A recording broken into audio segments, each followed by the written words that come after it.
So there's another mini PC over here, but this one is interesting because this is AMD. Can you see this here? It says 7840HS. I've got some interesting ideas with this. Let's take a look.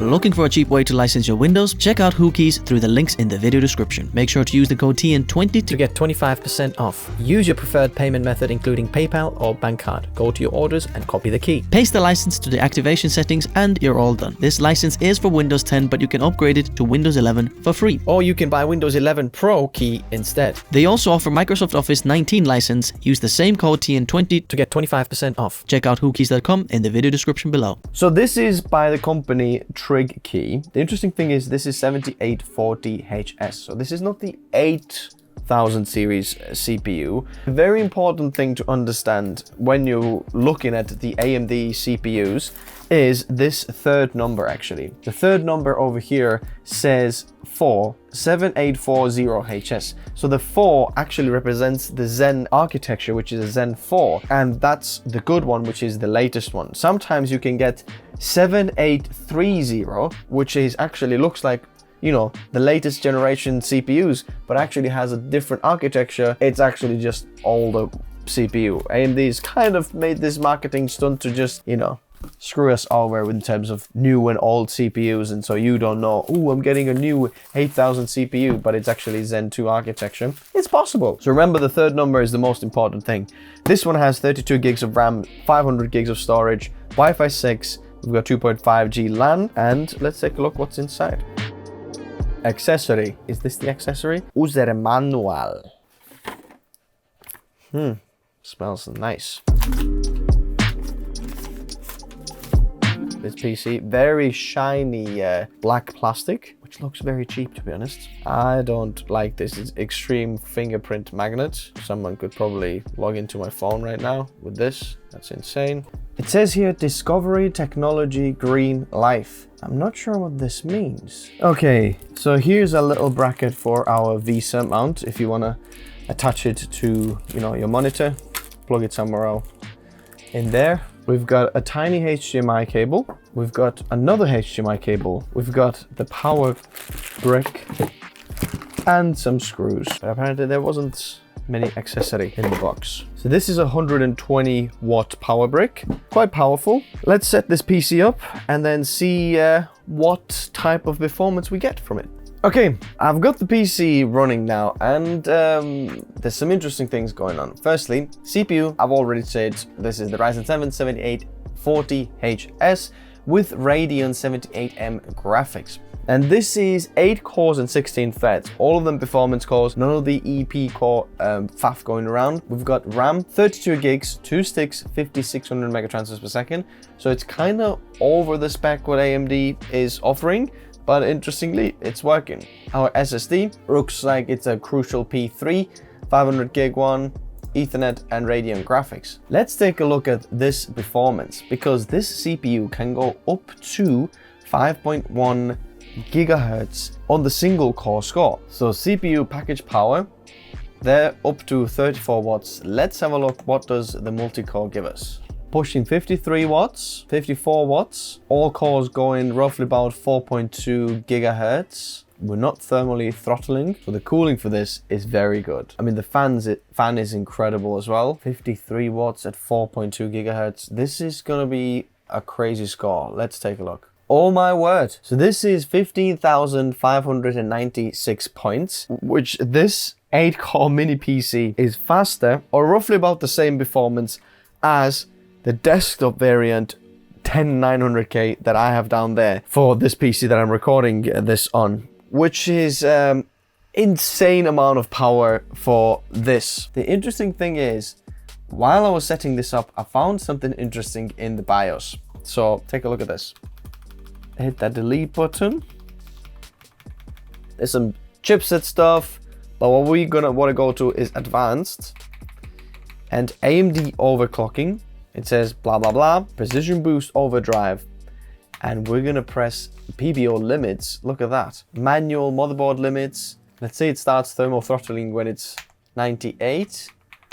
manual. Oh my word, look at that. We can set all of these limits. So firstly, I want to just press enable for now, and I want to see what's that gonna do. Save and exit. So our precision boost went from auto to enabled. I want to see what happens now. Oh, the PC just shut off. Very interesting. Now because the precision boost is enabled, as soon as I hit Cinebench, it just turns off. Now it's gone to recovery. Our hardware info opens, keeps recording. I'm gonna open not Cinebench R23 but 24. Let's see what happens. Yep, boom.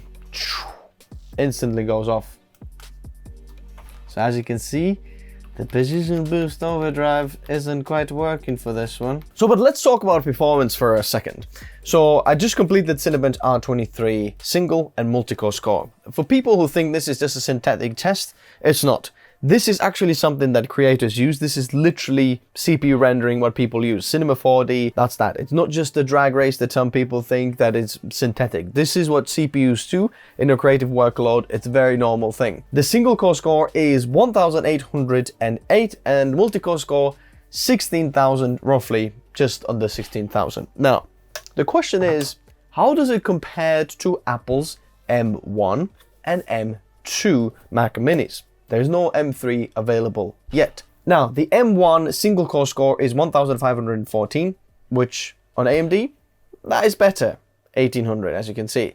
The M2 is 1,622.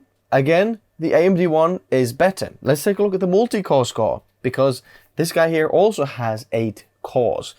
The multi-core score is 7,700 on the M1 and 8,739 on the M2. We're getting pretty much exactly double the score with this little guy here. And it's also cheaper. Bear in mind, I'm looking at this on Amazon right now, and there's a special $49 code that you can click in. So $50 code. So if you want this, go check it out. I'll leave it in the description below. So in terms of CPU performance, that's absolutely insane. It's got a Radeon 7800M graphics in there, which is very good for your gaming loads. For creative loads, it's kind of I wouldn't, get this for creative workloads. But in terms of CPU performance, that's very, very good. So some people who want to do gaming on like 720 or 1080p, something like that, it's an okay machine, but I'm not into that type of thing. Now, that wouldn't be the full video if we wouldn't take a look inside. Now, before we do that, the I/O is very impressive as well. On the back, we have an HDMI and a display port. That's interesting. You don't usually see a display port on these mini PCs. That's interesting. This USB-C there is USB 4, so you get up to 40 gigabits bandwidth on there, very similar to Thunderbolt. 2.5 gig LAN, USB 2.0 in there for your needs. In the front, we have USB 3.0, 2 of these, 10 gigabits per second, the one USB Type-C, and mic combo jack as a power button there as well. Clear CMOS button. Now, this didn't exactly work for me. I tried to reset the CMOS and get rid of the PBO, but it didn't quite work for me. There's 4 screws on the bottom here.